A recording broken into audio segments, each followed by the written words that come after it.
ఎవరైనా ఒక వ్యక్తి అనుమానాస్పదంగా చనిపోయారంటే ఖచ్చితంగా పోస్ట్మార్టం చేయాల్సిందే. ఎలా చనిపోయారు, ఎందుకు చనిపోయారు ఇవన్నీ కూడా తెలుసుకుంటాం. కానీ అంటే మాంసం లేకుండా కేవలం ఎముకలు మాత్రమే దొరుకుతాయి, ఎలా కనుక్కోగలం? దానికోసమే ఫారెన్సిక్ ల్యాబ్ అనేది ఉంది. ఫారెన్సిక్ డిపార్ట్మెంట్ వాళ్ళు ఖచ్చితంగా ఏవైతే ఆధారాలు సేకరిస్తారో అవన్నీ కూడా కేసు ముందుకు వెళ్ళడానికి సహాయపడతాయని చెప్పొచ్చు. మరి ధర్మస్థలాల్లో దొరికిన 24 అస్థిపంజరాలు, అలాగే 24 ఏవైతే ఎముకలు ఉన్నాయో ఇవన్నీ కూడా అసలు ఎవరివి, అమ్మాయివా అబ్బాయివా, ఏజ్ ఎంత ఉంటుంది, ఎలా చనిపోయారు, మరి ఇవన్నీ కూడా తెలుసుకోవాలంటే ఖచ్చితంగా ఫారెన్సిక్ టీం ఉండాల్సిందే అని చెప్పొచ్చు.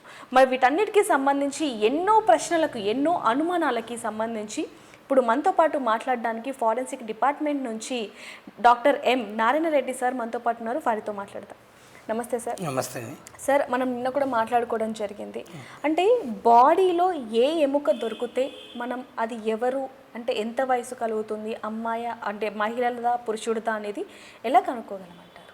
ముందు ఎముకలను చూసిన తర్వాత అది అస్థిపంజరంగా ఉంటే పూర్తిగా మానవుండే అని తెలుస్తుంది. అలా కాకుండా విడి ఎముకలు ఉంటే అవి మొదట చూడాల్సింది ఇవి ఒక జంతువుకు సంబంధించినవా మనిషికి సంబంధించినవా అనేది. తర్వాత చాలా ఎముకలు ఒక చోటగానే ఉంటే వాటి ఆకారాన్ని బట్టి వాటి సైజులను బట్టి వేరు చేయాలి. అంటే ఒక్కొక్కటి ఒక మనిషికి ఉండొచ్చు అనేసి దాన్ని బట్టి ఇది ఇంత కూడా చేస్తారు.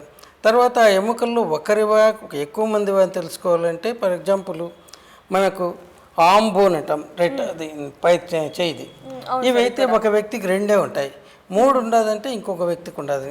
ఇది ఎడమ వైపా కుడివైపు ఇది 2 ఉండదు అనుకోండి, అవి 2 సపరేట్ వ్యక్తులని ఇలా చూసుకుంటూ పోతారు. మొత్తం ఎముకలన్నీ కూడా ఒక మానవ ఆకారంలో మనకు దొరికినవి. ఇవి ఒకే ఇక్కడ ఏదైతే ఉందో సేమ్ ఇలా కానీ ఉంటే మనకు ప్రాబ్లం లేదు. విడివిడిగా ఉంటే ఏం చేయాలన్నప్పుడు ఏ ఎముకలు చూసిన తర్వాత వీటి ఆకారాన్ని బట్టి, తర్వాత వీటి అలైన్మెంట్ని బట్టి అది ఆ వ్యక్తికి సంబంధించిందా కాదా అని కొద్దిగా అందాజుగా వస్తుంది. ఆ ఎముకలన్నింటినీ అలా చేసిన తర్వాత ఫర్ ఎగ్జాంపుల్ ఇది కుడిపక్క బోను, ఇవే కానీ 2 ఉన్నాయనుకోండి ఒక చోట, అవి 2 సపరేట్ వ్యక్తులకు. సో ఒకటి కుడి పక్కది, ఒకటి ఎడమ పక్కది, 2 కూడా ఒకే రకంగా ఉంటాయి ఇంచుమించు ఒక వ్యక్తికి సంబంధించినవి. అట్లా ఒక్కొక్క వ్యక్తికి సంబంధించిన ఎముకలను సపరేట్ చేస్తారు. చేసిన తర్వాత వాటన్నిటిని ఈ మానవాకారంలో ఎలా స్కెలిటన్ ఉంటుందో అదే దీంట్లో ఒకదానికొకటి జాయింట్ చేసి పెడతారు.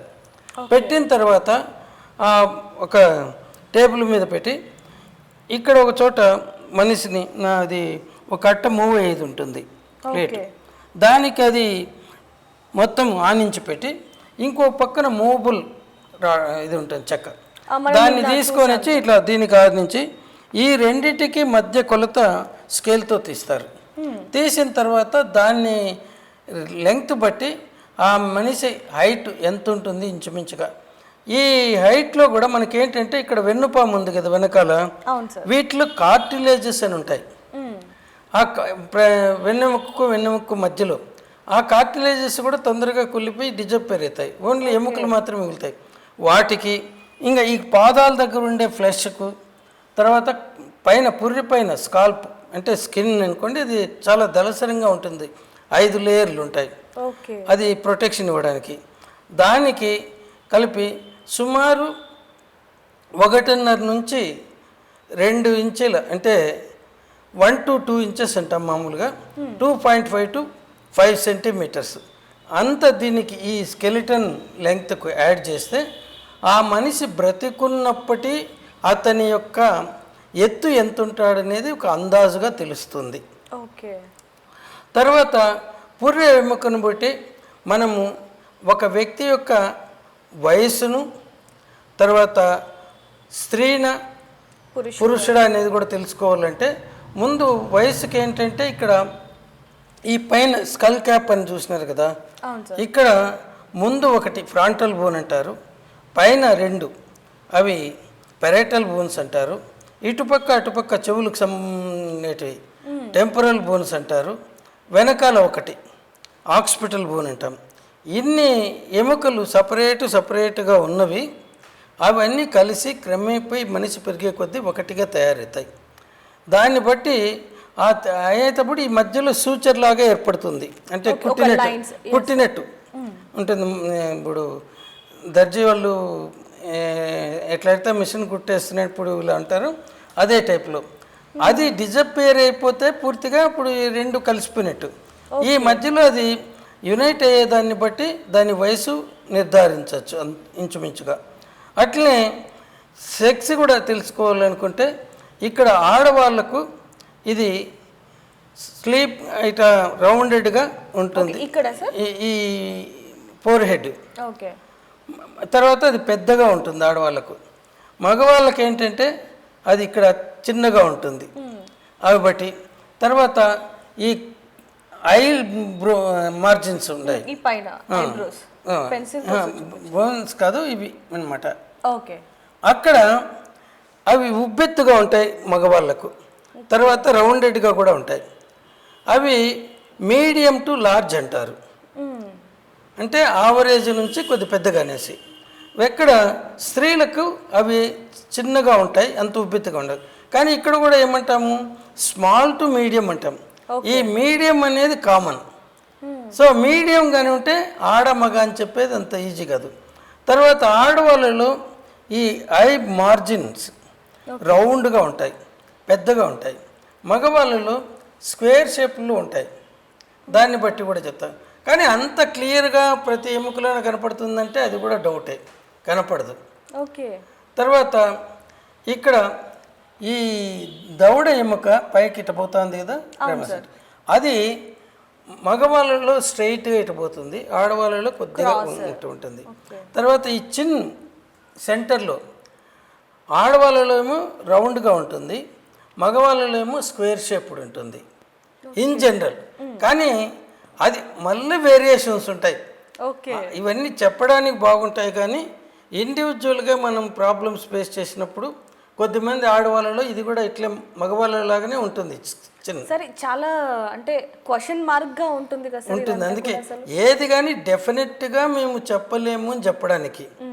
తర్వాత ఈ బ్రెస్ట్ బోన్, ఈ బర్రె ఎముకలకు మధ్యలో ఉండేది, ఇది ఆడవాళ్ళలో వెడల్పుగాను కాస్త హైట్ తక్కువ ఉంటుంది. మగవాళ్ళలో ఇది సన్నగా పొడవుగా ఉంటుంది. ఆడవాళ్ళలో ఎందుకు ఇది ఉంటుందంటే మగవాళ్ళలో ఈ చెస్ట్ అబ్డామినల్ క్యావిటీస్ ఇంచుమించు ఒకటిగానే ఉంటాయి. ఆడవాళ్ళలో చెస్ట్ క్యావిటీ హైటు తక్కువగా ఉండి అబ్డామినల్ క్యావిటీ ఎక్కువ ఉంటుంది. ఎందుకంటే రేపు పొద్దున్నే భవిష్యత్తులో వాళ్ళు గర్భం దాల్చినప్పుడు ఆ పిండం పెరిగేటప్పటికి దగ్గర 3 కేజీల వరకు వస్తుంది. సో అదంతా పైకి లేయాలంటే ఇక్కడ స్పేస్ ఉండాలి పొట్టలో. మగవాళ్ళకు అవసరం లేదు. అందువల్ల మగవాళ్ళకు నడుము సపరేట్గా ఉండదు జనరల్, అది ఒకే ట్యూబ్ లాగా ఉంటుంది. ఆడవాళ్ళలో నడుము ఎక్కడ ఉండేది వేస్ట్, అది తెలిసిపోతుంది. ఎందుకంటే పొడవుగా ఇది పెద్దగా ఉండటం వల్ల అది. తర్వాత నెక్స్ట్ మనకి ఎక్కడ ఇది ఆడ మగ అని తెలుసుకునేది, ఇది సబ్ ప్యూబిక్ యాంగిల్ అంటారు. ఇక్కడ ఉండదు ఇది. అది ఆడవాళ్ళలో వెడల్పుగాను ఈజీలీ మూవబుల్గాను కొద్ది, అంటే ఆ బిడ్డ జననేంద్రియాలంతా కూడా ఈ బోను కింద ఇట్లా పోతూ ఉంటాయి, మగవాళ్ళకి కానీ ఆడవాళ్ళకి కానీ. మగవాడికి అంత అది ఉండడం అవసరం లేదు, ఎందుకంటే వాడు గర్భం దాల్చేది లేదు, బిడ్డలు పుట్టేది లేదు. సో వాడికి అది నేరోగా ఉంటుంది, వి షేప్లో ఉంటుంది కొద్ది. ఆడవాళ్ళలో ఏమో బ్రాడ్గా యూ షేప్లో ఉంటుంది. ఎందుకంటే ఇది బిడ్డ పుట్టే టైంలో సుమారు 3 కేజీల బరువు ఉండే బిడ్డ ఆ గ్యాప్ నుంచి బయట రావాలి.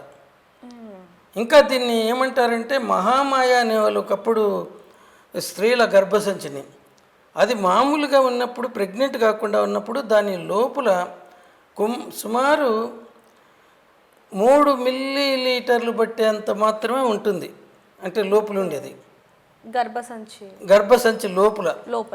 అట్లే సర్విక్స్ అని ఉంటుంది, వెజైనా నుంచి యూట్రస్లోకి పోయేది. అది మామూలుగా అయితే కనీసం ఒక అగ్గిపుల్ల మాత్రమే పెడుతుంది. అటువంటి దాంట్లో నుంచి ఈ గర్భసంచులు 3 మిల్లీలీటర్లు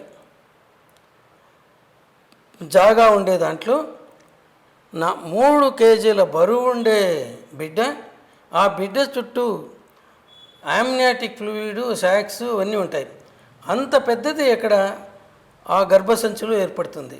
అందువల్లనే అది పెద్దగా అవుతుంది. మళ్ళీ ప్రసవించిన తర్వాత ఒక 6 వారాలకు ఇంచుమించు అంతకు మునుపు ఉన్న సైజుకి వస్తుంది. ఇప్పటికీ అంతకు మునుపు సైజుకి రాదు, అందువల్లనే కొంచెం near to that original size అలా వస్తుంది. దీనికోసమే ఒకప్పుడు స్త్రీ యొక్క జననాంగాలను మహామాయ అనేసి పూజ చేసేవాళ్ళు. ఇప్పుడు మీరు ఇక్కడ విజయపురి మ్యూజియంకి పోతే అక్కడ కూడా ఒక మహామాయ అనేది ఒక రాతి మీద చెక్కబడి ఉంటుంది. అది నథింగ్ బట్ స్త్రీల యొక్క మర్మాంగాలు. ఎందుకంటే అది ప్రజలకి ఎంత ఆలోచించినా అర్థం కాలేదు. అప్పుడు మనకి ఏది అర్థం కాకపోతే అది మాయ అలా అనుకుంటున్నారు. ఇది ఒకటే ఉండేది ప్రకృతిలో. సో ఇక్కడంతా పోయినప్పుడు ఇప్పుడు మనము ఇక్కడ ఈ బోన్లో సెక్స్ ఎట్లా చెప్పచ్చు ఇది అనేసి. తర్వాత ఈ బోన్లో 3 భాగాలు ఉంటాయి. బ్రెస్ట్ బోన్ పైదేమో మ్యానుబ్రియం అంటారు. Okay sir. ఆ మ్యానుబ్రియానికి ఈ కాలర్ బోన్స్ అంటారు, క్లావికల్స్, అవి అటాచ్ అయింటాయి. తర్వాత ఫస్ట్ రిబ్స్ అది కూడా మ్యానుబ్రియంకి అటాచ్ అయింటాయి. తర్వాత మ్యానుబ్రియంకు first piece of the breast bone దీనికి అది మధ్యలో ఒక అంటే గ్యాప్ ఇలా ఉంటుంది. దాంట్లో ఫస్ట్ రిబ్ది అటాచ్ అవుతుంది. తర్వాత ఫస్ట్ పీస్కు సెకండ్ పీస్కు మధ్యలో సెకండ్ రిబ్ అటాచ్ అవుతుంది. సెకండ్ రిబ్కు థర్డ్ రిబ్కు మధ్యలో థర్డ్ పీస్ అటాచ్ అవుతుంది. థర్డ్కు ఫోర్త్కు మధ్యలో ఫిఫ్త్ పీస్, ఫోర్త్కు తర్వాత ఫిఫ్త్కు మధ్యలో ఫిఫ్త్ పీస్, 5కు అట్లా వరుసగా 7 మాత్రమే ఈ దీనికి అటాచ్ అవుతాయి. ఈ రిబ్స్ వీటికన్నిటికీ కూడా అటాచ్ కావడానికి 7టికి మాత్రమే ప్రయోజనం ఉంటుంది. ఇంకా 8, 9, 10 రిబ్స్ ఇలా ఒకదానికి ఒకటి కలిసి దీనికి అటాచ్ అవుతాయి. ఇది 7వ రిబ్బు దీనికి. దీన్ని జెఫీస్టర్నమ్ అంటారు సార్. అంటే దీన్ని బట్టి కూడా అది మేల్ ఫీమేల్ అనేది అవి ఏముండదు. జెఫీస్టర్నమ్ మ్యానుబ్రియం బట్టి, ఈ బ్రెస్ట్ బోన్ను బట్టి మాత్రమే పొడవుగా సన్నగా ఉంటే మగవాడు, వెడల్పుగా పొట్టిగా ఉంటే ఆడవాళ్ళు. ఎందుకంటే ఇది చెస్ట్ వచ్చేసి ఇట్లా కంప్రెస్ అయినట్టుగా ఉంటుంది ఆడవాళ్ళలో, మగవాడికి మామూలుగా ఉంటుంది. చెస్ట్ సైజు, అబ్డామినల్ సైజు మగవాళ్ళు ఇంచుమించు ఒకటిగానే ఉంటుంది. ఆడవాళ్ళలో అబ్డామినల్ సైజు పెద్దగా ఉంటుంది, ఎందుకంటే ఫ్యూచర్లో పిండాన్ని అకామిడేట్ చేయాలి కాబట్టి. అది మామూలుగా బాడీలో చూసుకుంటే ఓన్లీ లెగ్స్ ఒక్కటి, అంటే కాళ్ళ ఎముకలు ఒక్కటి దొరికినట్టయితే అది ఆడ మనిషివా మగ మనిషివా అని కనుక్కోవచ్చు అంటారా? ఓన్లీ ఎముకలు దొరికితే చెప్పలేం, అది అందాజుగా చెప్తాం. మగవాళ్ళలో లావుగా ఉంటుంది, పొడవుగా ఉంటుంది అనేసి. అవి ఎప్పుడు 2 ఎముకలను పక్క పక్కన పెట్టి ఇది ఒకే వయసు వాళ్ళవి, ఒకటి ఆడవాళ్ళది ఒకటి మగవాళ్ళది అంటే అప్పుడు చెప్తాం, కంపారిజన్. అంతేగాని ఎగ్జాక్ట్గా చెప్పటం అనేది వేరే బోన్స్లో అంత ఈజీ కాదు. కేవలం పుర్రె బోన్లు, బ్రెస్ట్ బోను, తర్వాత పెల్విక్ బోను. ఈ పెల్విక్లో 2 హిప్ బోన్స్ ఉంటాయి, ఇటుపక్కోటి అటుపక్కోటి. ఇక్కడ మధ్యలోనేమో సాక్రల్ బోన్ ఉంటుంది, ఇది ప్యూబిక్ సింపైసిస్ అంటారు. ఇక్కడ ఈ 2 జాయిన్ అయ్యేది అక్కడ. తర్వాత ఈ బోన్స్లో కూడా ఇక్కడ ఈ పిండము పెద్దగా అయిన తర్వాత తలకిందులుగా కిందికి దిగుతుంది. మొదట ఇక్కడ ఏర్పడిన పిండం దీని పెల్విక్ క్యావిటీలో పైకి వెళ్ళిపోతుంది, ఇక్కడ తయారవుతుంది. మళ్ళీ డెలివరీకి దగ్గరకు వచ్చినప్పుడు ఇక్కడికి దిగుతుంది. సో దాన్ని అకామిడేట్ చేయడానికని ఈ హిప్ బోన్స్ ఉన్నాయి కదా, ఇటుపక్కోటి అటుపక్కోటి, వాటిని ఇవి ఇలియక్ బోన్స్ అంటారు. వెడల్పుగా ఇలా ఉంటాయి, దానికి ఫ్లాట్ బౌల్ షేప్డ్ అంటారు. వెడల్పుగా ఉండే ఒక పాత్రలాగా. అదే మగవాళ్ళకైతే డీప్ అనల్ షేప్డ్ అంటాడు. అక్కడ దాని అవసరం లేదు కాబట్టి ఇవి కొద్ది స్ట్రైట్గానే ఉంటాయి. ఇవి ఆడవాళ్ళు అయితే వెడల్పుగా, ఇది కొంచెం ఇది కొంచెం ఇట్లా ఉంటుంది. తర్వాత ఈ సాక్రమ్ అనేది ఈ 2 హిప్ బోన్స్కి మధ్యలో అది సుమారు 5 పీసులు ఉంటాయి మామూలుగా, కొన్నిట్లో 4 ఇట్లా ఉంటాయి. ఇవి మగవాళ్ళలోనేమో అన్నీ ఒకే రకంగా కొద్ది వంగినట్టుగా అట్లుంటుంది, దానికి అంత పెద్దదిగా. ఆడవాళ్ళలో మాత్రం మొదటి 1-2 పీసులు పైన ఉండేటివి స్ట్రైట్గా ఉండి కిందుండే 3 కూడా ముందుకు ఇలా సొచ్చుకొని ఉన్నట్టు ఉంటాయి. ఎందుకంటే అవి ఇలా ముందుకు ఇట్లా పోయి ఏటువాళ్ళుగా వస్తే ఆ బిడ్డ ఇక్కడికి వచ్చి తల తగిలినప్పుడు సరే ఆ తలను ఈ పీబిక్ సబ్ పీబిక్ యాంగిల్ ఉన్నాం కదా దాని వైపు మళ్ళించడానికి, ఓకే, ఆ బిడ్డ పుట్టడానికి, దానివల్ల శరీర నిర్మాణంలోనే ఇవన్నీ కూడా ఉంటాయి. ఓకే, దాన్ని బట్టి మనం పురుషుడా స్త్రీ అని ఆ చక్రం బట్టి కూడా చెప్పచ్చు, ఈ సబ్ప్యూబిక్ యాంగిల్ని బట్టి చెప్పచ్చు. ఎందుకంటే ఆడవాళ్ళలో ఇది వెడల్పుగా ఉంటుంది, మగవాళ్ళలో నేరోగా ఉంటుంది. అది సార్ ఇప్పుడు అంటే అస్థిపంజరం ఏదైతే దొరికిందో ఇప్పుడు ఇదంతా కూడా దీన్ని బట్టి ఫేస్ అంటే ఇప్పుడు టెక్నాలజీ కూడా పెరిగిందని చెప్పొచ్చు. ఇంతకు మునుపు ఏంటంటే అస్థిపంజరం దొరికి ఆ వ్యక్తి యొక్క జీవించి ఉన్నప్పుడు తీసుకున్న ఫోటో కనిపిస్తే దాని నుంచి నెగటివ్ చేసి దాన్ని ఈ బొమ్మను దానికి ఇదే సైజుకు దాన్ని డెవలప్ చేసి ఒకదాని మీద ఒకటి సూపర్ ఇంపోజ్ చేసి ఇంకొక బొమ్మ తీస్తారు. ఇప్పుడు అంత అవసరం లేదు. మనకు ఈ ల్యాప్టాప్లు కంప్యూటర్స్ వచ్చిన తర్వాత దీని సైజు దాని సైజు మార్చుకుంటూ వెళ్ళి ఈ మార్జిన్స్ అంతా ఏవైతే ప్రామినెంట్గా ఎముకలు ఉన్నాయి చూడండి, అవన్నీ ఒకదానితో ఒకటి మ్యాచ్ అవుతున్నాయా లేదా అంతవరకు మన ఫోటోను దీని సైజుకి డెవలప్ చేస్తారు. మనం ఇచ్చిండేది దీని ఫోటోను కూడా తీసిన తర్వాత దాన్ని ఒకే సైజుకు చేసిన తర్వాత ఒకదాని మీద ఒకటి అడ్జస్ట్ చేస్తూ ఈ వీటితో మ్యాచ్ అవుతా ఉందా లేదని. ఇక్కడ కూడా negative value is important. Okay, అంటే ఆ వ్యక్తిది ఈ పుర్రె కాదు అని చెప్పగలం. ఈ పుర్రె మనకు దొరికిండేది మనం ఎవరైతే కనపడకుండా తప్పిపోయినాడో అతనిది కాదు అనేసి నిర్ద్వంద్వంగా చెప్పచ్చు. కానీ అతనిదే అని చెప్పేదే కాదు. ఎందుకంటే అంతకు మునుపు forensic medicine department Osmania medical కాలేజీలోనే మొదట ఈ సూపర్ ఇంపోజిషన్ టెక్నిక్ అనేది స్టార్ట్ చేసినారు డాక్టర్ భూషణ్ రావు గారు ఉన్నప్పుడు. చేసిన తర్వాత ఒకసారి మాకు మామూలుగా బయట నుంచి పుర్రెలు వస్తాయి. అని ఒక అటెండర్ ఉండేవాడు. ఆయన జోక్గా ఆయన ఫోటో తీసి ఆయన ఫోటోకు ఈ పుర్రె ఫోటోను మ్యాచ్ చేశారు. ఎగ్జాక్ట్గా సరిపోయింది. అంటే ఈయన బ్రతికుండేవాడిది కాదు కదా అది. అలా అంటే వీటిలో సరిపోతే ఆ వ్యక్తిది అని చెప్పలేము, ఉండొచ్చు అనుకుంటాం. సరిపోకపోతే పోల్చినప్పుడు ఇంకా అనుమానం లేకుండా ఈ ఫోటో ఆ పుర్రె ఒకే వ్యక్తికి సంబంధించినది కాదు అని చెప్పడానికి మాత్రం అనిపిస్తుంది. అందులో ఇప్పుడు ఏవైతే కేసెస్ అంటే మిస్సింగ్ కేసు ఏవైతే ఉంటాయో వాటిని ఆ ఫైల్స్ అన్నీ కూడా ఓపెన్ చేసి మ్యాచ్ చేసి కూడా అది చేయాలి. అది రెండవది మనకు డిఎన్ఏ టెస్ట్. డిఎన్ఏ ఎముకలు అయిపోయిన తర్వాత కూడా అది సాధారణంగా చాలా భద్రంగా కంటామినేషన్ కాకుండా ఉండేది ఈ మోలార్ దంతాలు, దవడ పళ్ళు. ఇక్కడ ఈ లాస్ట్లో ఉంటాయి 3 పళ్ళు, దవడ పళ్ళు అనేసి. వాటి రూట్లలో నేనే చెప్పాను, పై పళ్ళకి 3 రూట్స్ ఉంటాయి, కింది దానికి 2. ఆ రూట్స్లో ఈ డిఎన్ఏ దొరుకుతుంది. సో అంటే సార్ లాస్ట్ పన్ను ఏదైతే ఉందో ఓన్లీ కింద పైన 2 ఏదైనా పర్వాలేదు. ఎందుకంటే వీటికి రూట్స్ ఎక్కువ ఉంటాయి. తక్కిన పంటులకంతటికి ఒక సింగిల్ రూట్ ఉంటుంది. అక్కడ మనకు దొరికే డిఎన్ఏ తక్కువ ఉంటుంది, ఇక్కడ ఎక్కువ ఉంటుంది. రెండవది ఇది భద్రంగా దాచిపెట్టిండేది. సో ఇది లోపలికి ఉంటుంది కాబట్టి అదే కాదు, టూత్ లోపల పంటి లోపల ఉంటుంది, దాని మీద ఎనామిల్ ఇవన్నీ ఉన్నాయి. అది జాగ్రత్తగా ఉంటుంది కంటామినేషన్ కాకుండా. మిగతా అవి కుళ్ళిపోవటంతో కంటామినేషన్ అవుతాయి. కుళ్ళిపోయిన కండరాలు పనికిరావు డిఎన్ఏ టెస్ట్కు. సో ఇదైతే ఎప్పటికీ కుళ్ళదు, ఎండిపోతుంది అట్లనే అక్కడే. ఓకే, అది ఎప్పుడైనా ఇప్పుడు మనకు ఎక్కడో తవ్వి చేసిన ఎముకలు 1000 ఏళ్ళకు మునుపు 4 ఏళ్ళకు మునుపు వీళ్ళు ఉండొచ్చు వాళ్ళు ఉండొచ్చు అనుకుంటున్నారు కదా. వాటిని బట్టి అందాజుగా వాళ్ళు ఆ క్యారెక్టర్ని బట్టి అది. సో ఆ డిఎన్ఏలో ఎముక కానీ ఎండిపోయింటే కనపడతాయి. కానీ ఇవి కూడా ఏంటంటే మళ్ళీ కాళ్ళవి ఇవి తీసుకున్నామంటే ఆ ఎముకలు బాగా కుళ్ళిపోతూ ఉండే వాటి మధ్యలో ఉన్నాయంటే ఈ టెంపరేచర్కు దాంట్లో ఉండే మూలుగు కూడా కుళ్ళిపోతుంది. ఎక్కడ సార్? ఈ బోన్స్, ప్రతి బోన్స్లోన. ఓకే.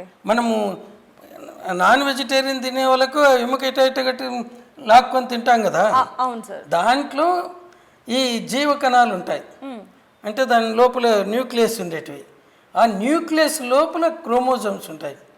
ఒక్కొక్క వ్యక్తిలోన 46 క్రోమోజోములు 23 జతలుగా. ఆడవాళ్ళలో అయితే 23వ జత XX అని, మగవాళ్ళలో XY అని ఉంటుంది. ఈ క్రోమోజోముల్లో ఉండే డిఎన్ఏని అంతా ఒక్క న్యూక్లియస్లో ఉండేది తీసి స్ట్రెచ్ చేసి పెడితే 5 మీటర్ల పొడవు ఉంటుందని బుక్లో రాశారు. అంటే వాళ్ళు కొలిసారో లేదో వాళ్ళు రాసింది మేము అంతే రిపీట్ చేస్తాం చిలుక పలుకుల్లాగా. సో ఇక్కడ ఉంటుంది. ఆ క్రోమోజోముల్లో ఉండేటటువంటి డిఎన్ఏని మ్యాచ్ చేస్తాం, క్రోమోజోములు కాదు. సో ఇవి ప్రతి జీవకణంలోన న్యూక్లియస్లో ఉంటాయి. ఎర్ర రక్త కణాల్లో ఉండవు, తెల్ల రక్త కణాల్లో ఉంటుంది. సో వీటిని బట్టి మనం డిఎన్ఏ టెస్ట్ చేస్తాం. ఈ డిఎన్ఏ టెస్ట్కి కూడా ఎముకల్లో మనకు కానీ ఈ దవడ పళ్ళు కానీ దొరికితే, పై దవడమైనా కింది దవడమైనా, అది కలెక్ట్ చేసుకొని పెట్టచ్చు. అది భద్రంగా ఉంటుంది, దాన్ని ఇంక వేరే ప్రిజర్వేషన్ అవసరం లేదు, అది అట్లే పెట్టచ్చు. ఎందుకంటే ఇది కంటామినేషన్ కాదు, ఆల్రెడీ జాగ్రత్తగా ప్యాక్ అయి ఉంది లోపల. సో దాన్ని ఉపయోగిస్తారు.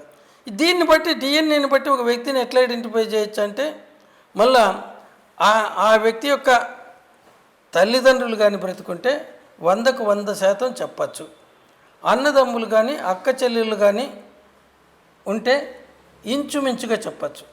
ఎందుకు ఇంచుమించు అంటున్నాను? తల్లిదండ్రులు అయితే అతనిలో ఉన్న డిఎన్ఏ సగం డిఎన్ఏ తల్లి నుంచి వస్తుంది, సగం డిఎన్ఏ ఈ తండ్రి నుంచి వస్తుంది.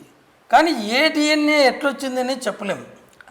కాబట్టి వీళ్ళలో కాంబినేషన్స్ డిఫరెంట్గా ఉంటాయి. కాబట్టి ఇది ఇప్పుడు మనం స్పెర్మటోజోవాలో ఒక్కొక్కసారి ఒక ఎమిషన్లో 3 నుంచి 5 మిల్లీలీటర్ల సెమెన్ వస్తుంది. దాంట్లో కొన్ని మిలియన్ స్పెర్మటోజోవా ఉంటుంది. ఏ 2 స్పెర్మటోజోవాలోన ఒకే డిఎన్ఏ ఉండదు. స్పెర్మటోజోవాలో ఓన్లీ మన శరీరంలో ఉండే కణాల్లో ఉండేటువంటి వాటిలో 50% మాత్రమే ఉంటుంది. ఇంతకుముందు మీకు చెప్పినాను 23 జతలు ఉంటాయంటే ఇక్కడ 23 మాత్రమే ఉంటాయి, అంటే 46 లేకుండా అట్లా. వీటిలోకి కూడా వచ్చిన డిఎన్ఏ ఏ రెండిట్లో ఉండేది ఒకటేగా ఉండదు. అందువల్ల తన సొంత అన్నదమ్ములతో కానీ అక్క చెల్లెలతో కానీ కంపేర్ చేస్తే ఇంచుమించు అతను ఉండొచ్చు అని చెప్పచ్చు, కానీ కరెక్ట్ చెప్పండి. అదే తల్లిదండ్రులతో చెప్తే ఏ కాంబినేషన్ అయినా సగం డిఎన్ఏ తండ్రితో పోల్చబడుతుంది, సగం డిఎన్ఏ తల్లితో టాలీ అవుతుంది. 100కు 100% చెప్పచ్చు. సరే, ఇప్పుడు ఏవైతే లోపల దవడపళ్ళు ఏవైతే ఉంటే వాటి త్రూ మనం ఇప్పుడు డిఎన్ఏ టెస్ట్ అనేది మనకి ఈజీ అవుతుంది. అయితే మళ్ళీ వీటిలో నేను ఎందుకు చెప్తున్నానంటే, ఆ ప్రాంతంలో తడిగా ఉన్నది అనుకోండి, పొడి నీళ్ళలో పెట్టినట్టు ప్రాబ్లం లేదు, అవి కుళ్ళుతాయి. కుళ్ళేటప్పుడు ఏమవుతుంది, ఉష్ణం పుడుతుంది. దాంట్లో లోపలుండే ఈ మూలుకు కూడా బోన్ మ్యారో అనేది అది కూడా కుళ్ళిపోతుంది. ఈ డిఎన్ఏ అనేది కూడా కుళ్ళుతుంది. ఒకసారి కుళ్ళిపోతే ఇంకా దాన్ని ఏం చేయలేదు సార్. అంటే మామూలుగా అదే ఎముక ఎండిపోయి అంటే 100 సంవత్సరాల తర్వాత కూడా చూడొచ్చు సార్. మామూలుగా ఏదైతే ఇప్పుడు ఈ అస్థిపంజరం ఉందో, ఈ అస్థిపంజరం ఎక్కడ గాయాలయ్యేవి అంటే ఏ విధంగా చనిపోయారని, ఆ ఫ్లెష్ అనేది ఆల్రెడీ భూమిలో కలిసిపోతుంది కాబట్టి ఓకే.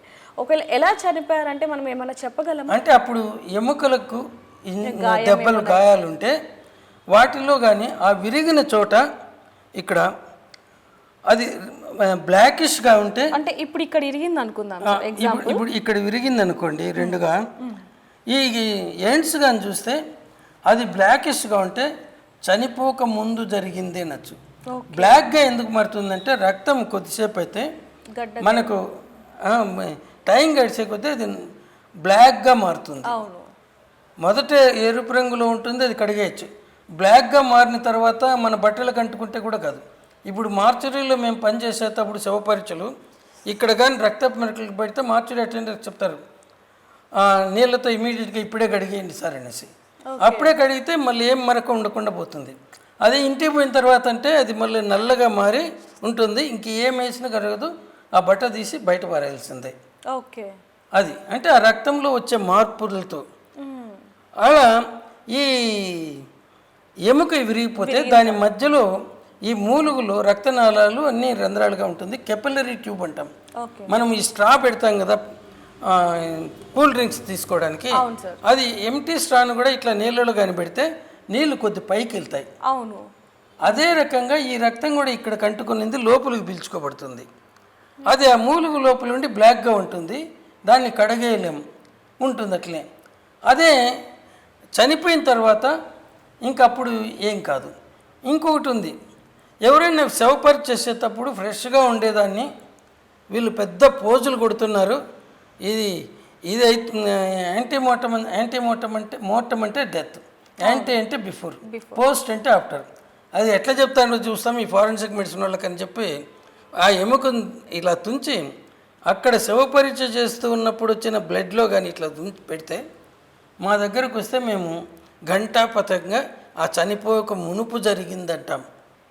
ఓకే. ఎందుకంటే అప్పటికి ఫ్లూయిడ్ బ్లడ్లో ఇది పెట్టాడు కాబట్టి అప్పటికప్పుడే. సో ఇవి ప్రాబ్లమ్స్ వస్తాయి.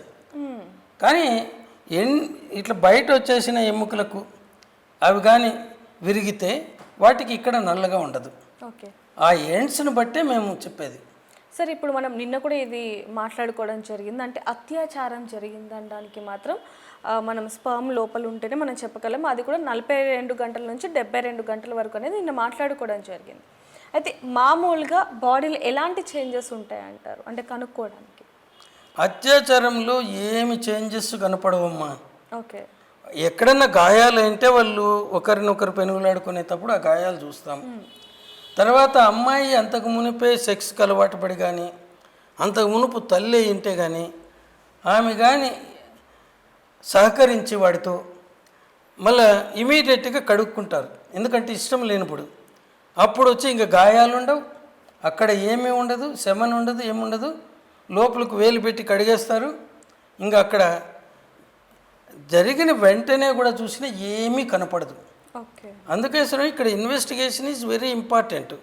కేవలం మెడికల్ ఎగ్జామినేషన్లు కాదు, మెడికల్ ఎగ్జామినేషన్లో మేము ఏదో తేల్చేస్తామని చెప్పటం మా గొప్పలు మేము చెప్పుకోవడానికి, పెళ్ళైన అమ్మాయి కానీ వీళ్ళకు. సో అక్కడ మరి ఎందుకు సహకరిస్తారని మీరు అడగచ్చు. ఒకటి ఏంటంటే రిజైన్డ్ కన్సెంట్ అంటారు. ఓకే. రిజైన్డ్ కన్సెంట్ అంటే విధి లేక సహకరించటం. ఒక అమ్మాయి ఒంటరిగా వచ్చింది, వీడు బలంగా లావుగా ఉన్నాడు, తప్పించుకునే మార్గం లేదు, తప్పించుకోవడానికి పెనుగులాడితే బట్టలు చినిగిపోతాయి, జుట్టు ఊడుతుంది, జుట్టు లాగుతాడు, ఇవన్నీ ఉంటాయి. అప్పుడు తెలివైన అమ్మాయికి ఇచ్చే సలహా ఏంటంటే అటువంటి పరిస్థితుల్లో నువ్వు పెనుగులాడకు, వాడితో కోఆపరేట్ చేసి అది తొందరగా అయిపోయేదానికి చూడంటారు. మళ్ళీ వెంటనే తనకి ఇష్టం లేకుండా జరిగిండేది కదా, కడుక్కుంటుంది. మనకి ఏదన్నా మరక ముట్టుకుంటే ఇమీడియట్గా సోప్ వేసి కడుక్కుంటాం. అలా కడుక్కున్నప్పుడు ఏముంటాయి చెప్పండి మీరు? ఏం కానీ ఉండవు. అదే వాళ్ళలో పెనుగులాట జరిగింటే మనకు గాయాలు కానీ బట్టలు జరగటం కానీ ఇంకోటి ఆధారం దొరుకుతుంది. సో ఇటువంటి వాటిని రిజైన్డ్ కన్సెంట్ అంటారు. అంటే ఇంకా విధి లేదు, తప్పించుకునే మార్గం లేదు. సార్ మామూలుగా హ్యాంగింగ్ చేసుకుంటూ ఉంటారు, అంటే ఉరి వేసుకుంటూ ఉంటారు చాలామంది కూడా. అయితే అప్పుడు ఉరి వేసుకున్నప్పుడు ఈ బోన్ని చూసి గనక అది చెప్పచ్చా సార్? ఈ బోన్లో దొరకదు. ఓకే. అది ఆయన మామూలుగా శవం పూర్తిగా ఉన్నప్పుడు ఆ వ్యక్తి యొక్క వయసు సుమారు 40 ఏండ్లకు పైబడి ఉంటే ఆ హయాయిడ్ బోన్ అనేది విరగడానికి అవకాశం ఉంటుంది. ఓకే. అంతవరకు ఇది కొద్ది ఇట్లా బెండ్ అవుతుంది. ఈ గాలి ఏదైనా పెద్ద పెద్ద చెట్లను విరగొట్టగలుగుతుంది కానీ గడ్డిపోసను ఏమీ చేయలేదు. అవును. ఇది కూడా అంటే అట్లా వంగుతుంది కాబట్టి దాన్ని ఏం చేయలేవు. కేవలం 40 సంవత్సరాలకు పైబడిన వ్యక్తుల్లోనే ఈ 2 హార్న్స్ ఉంటాయి. ఇక్కడ హయాయిడ్ బోన్ ఈ లెవెల్లో ఉంటుంది. Okay sir. దీనికి ఈ లెవెల్లో అది మధ్యలో బాడీ అంటాము, ఈ పక్క ఆ పక్క హార్న్స్ కొమ్ములు అంటాము. అవును సార్. సో అవి ఇలా వంచినప్పుడు అది ఎప్పుడైతుంది, ఆయన గొంతు బిసిగి చంపితే విరిగే అవకాశాలు ఉంటాయి. అది కూడా 40 ఏళ్ళకు పైబడిన వ్యక్తికి.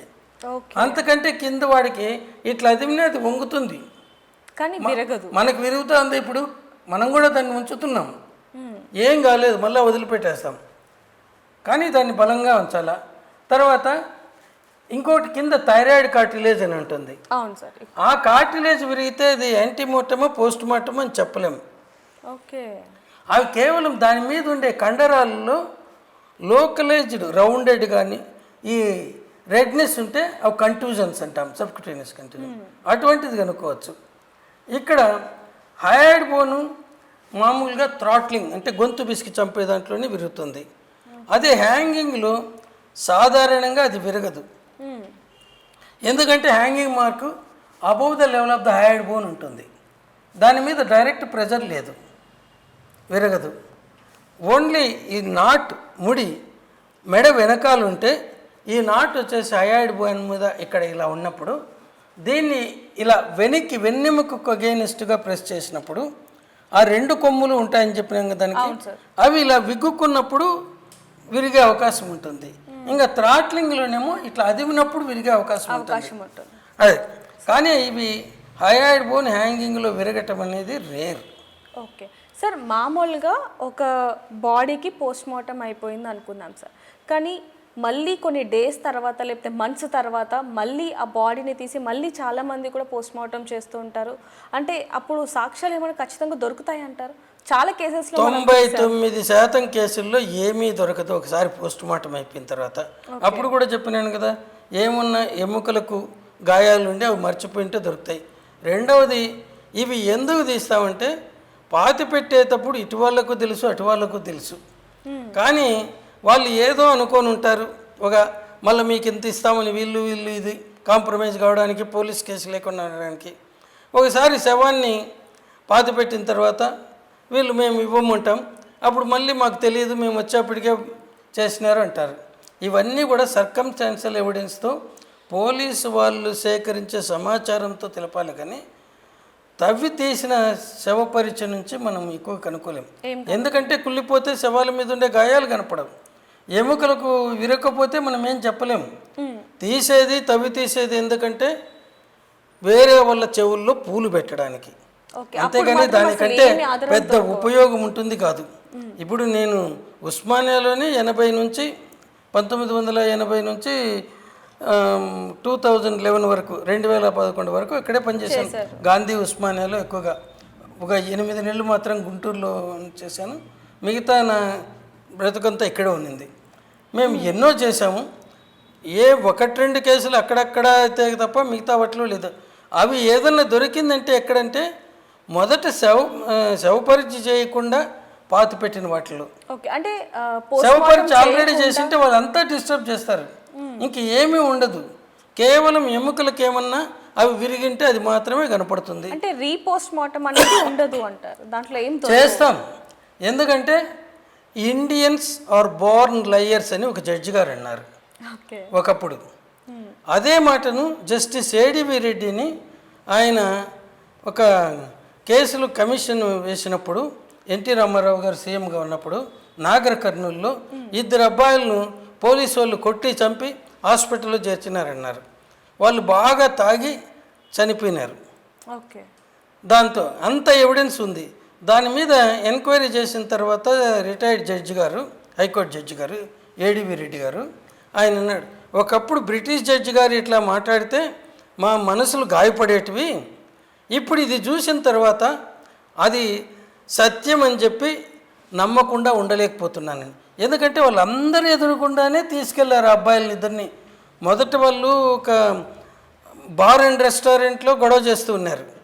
మరి తర్వాత వాళ్ళిద్దరూ ఒక నాన్ వెజిటేరియన్ హోటల్కి పోయి అక్కడ చేస్తా ఉంటే మొదట బార్ అండ్ రెస్టారెంట్లో నుంచి పోలీసు వాళ్ళకు ఫోన్ కాల్ పోయినప్పుడు వాళ్ళు ఏం స్పందించలేదు. రెండోసారి నాన్ వెజిటేరియన్ హోటల్లో అక్కడ గొడవ చేస్తున్నారు వీళ్ళిద్దరు అని కంప్లైంట్ ఇచ్చినప్పుడు ఇదేదో పెద్దది చేస్తున్నారు అని చెప్పి పోలీసులు జీప్ తీసుకొని వచ్చినారు. పోలీసు వాళ్ళు వచ్చేప్పటికీ వీళ్ళు రోడ్డు మీద ట్రాఫిక్ ఆపేసి డ్యాన్స్ చేస్తున్నారు పబ్లిక్ అంతా చూస్తే. అప్పుడు వాళ్ళని తీసుకెళ్ళి డైరెక్ట్గా హాస్పిటల్లో జాయిన్ చేశారు. అండర్ ట్రీట్మెంట్లో ఒకడు చనిపోయాడు, ఇంకొకడు బ్రతుకున్నాడు. మరుసటి రోజు 6 గంటలకంతా చనిపోయిన వాడి బంధువులు వచ్చి మాకు శవాన్ని ఇవ్వాలంటే అప్పుడున్న డాక్టర్ గారు రఘురాములని, ఆయన తర్వాత మెడిసిన్ చేసి మెడిసిన్ ప్రొఫెసర్గా రిటైర్ అయినాడు, సూపరింటెండెంట్గా కూడా పనిచేశాడు. ఆయన ఇది పోలీసు వాళ్ళు తెచ్చినారు కాబట్టి వాళ్ళని అడిగి తీసుకొని ఉంటే వాళ్ళు 9 వచ్చి శవ పరీక్షకు రిక్విజిషన్ ఇచ్చారు. పోలీసు వాళ్ళు ఎక్కడన్నా ఎటువంటి వాళ్ళకు వస్తారు అంతగా? చనిపోయిన వెంటనే మళ్ళీ అది శవ పరీక్ష చేసి ఇచ్చి వాళ్ళు ఫోటోలు తీస్తూ ఉంటే ఈయన మళ్ళీ ట్యూబెక్టమీ ఆపరేషన్స్ చేయడానికి పోయినాడు. అప్పుడు మొత్తం ఎంప్లాయీస్ అంతా స్ట్రైక్లో ఉన్నారు, ఎవరు లేరు. ఆ రోజు 12 ట్యూబెక్టమీ ఆపరేషన్స్ చేసినారు ఫ్యామిలీ ప్లానింగ్వి. ఓకే. ఆయన ముందు ఇంటికి పోయి స్నానం చేసేసి వచ్చి ఇంకా ఆపరేషన్ థియేటర్లోకి పోతూ ఉన్నప్పుడు దాన్ని అంటే దాని మీద ఏవో గాయాలు ఉన్నాయి, అందువలన వీళ్ళు బట్టలు తీయవద్దు అనేది ఏ రాజకీయ నాయకులు చేశాడంటే ఆయన జ్యుడిషియల్ ఎంక్వైరీ కమిషన్ రిపోర్ట్లు నీట్గా రాసినారు. వాళ్ళు అప్పుడున్న అధికార పార్టీ తెలుగుదేశానికి సంబంధించిన వాళ్ళు, మెయిన్ అపోజిషన్ కాంగ్రెస్ పార్టీకి సంబంధించిన వాళ్ళు, బీజేపీకి సంబంధించిన వాళ్ళు, 2 ఉభయ కమ్యూనిస్ట్ పార్టీలకు సంబంధించిన వాళ్ళు అనేసి ఇంక ఇమీడియట్గా అక్కడి నుంచి ఆ శవ పరీక్ష అయిపోయిన శవాన్ని మళ్ళీ ఉస్మానియాకి పంపించారు. ఇక్కడ 3 డాక్టర్లు కలిసి చేశారు, ఒక ప్రొఫెసర్, 2 అంత చేసిన దాంట్లో ఇంతమంది ఎదురుగుండా ఉండేదాన్ని పోలీసు వాళ్ళు కొట్టి చంపేసినారంటే ఏమన్నా దాని మీద ఇలా. అందువల్ల మనకు ఎప్పుడు కానీ ఈ ఆరోపణలన్నీ అసత్యాలే వస్తాయి.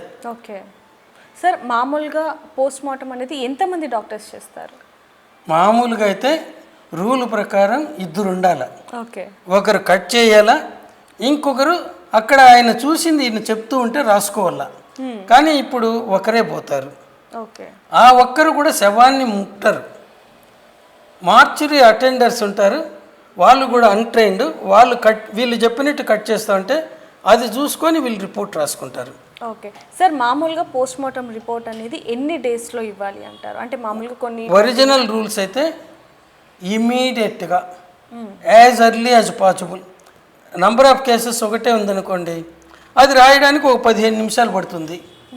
అయిపోయిన వెంటనే రాసేసి పోలీసు వాళ్ళకి ఇవ్వండి అంటారు.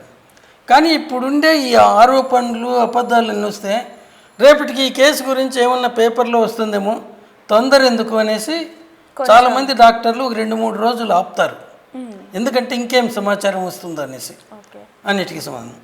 సో చూసాం కదా, విన్నాం కదా సార్ మాటలు. అంటే ఫారెన్సిక్ డిపార్ట్మెంట్ వాళ్ళు ఏ విధంగా క్షవ పరీక్ష చేస్తారు, ముఖ్యంగా బాడీలో ఏదైనా ఎముక దొరికితే ఏ విధంగా మేలా ఫీమేలా, ఏజ్, ఎలా చనిపోయారు ఏంటనేది కూడా ఏ విధంగా రిపోర్ట్ ఇస్తారు అనేది కూడా మనం మాట్లాడడం జరిగింది. అయితే ధర్మస్థలాకి సంబంధించి ఎన్నో వందల ప్రశ్నలు ఏవైతే ఉన్నాయో వాటన్నిటికీ కూడా ఎప్పుడు సమాధానం దొరుకుతుంది అనేది కూడా వేచి చూడాల్సిన సమయం అయితే ఉందని చెప్పొచ్చు. ఏదైనప్పటికీ అంటే తొందరలోనే ఆ మిస్టరీ అనేది వీడాలనేది కూడా మనం కోరుకుందాం. మరిన్ని వార్తల కోసం చూస్తూనే ఉండండి బిగ్ టీవీ. కెమెరామెన్ పవన్తో reporter Devika, Hyderabad. For more videos like this, subscribe Big TV channel.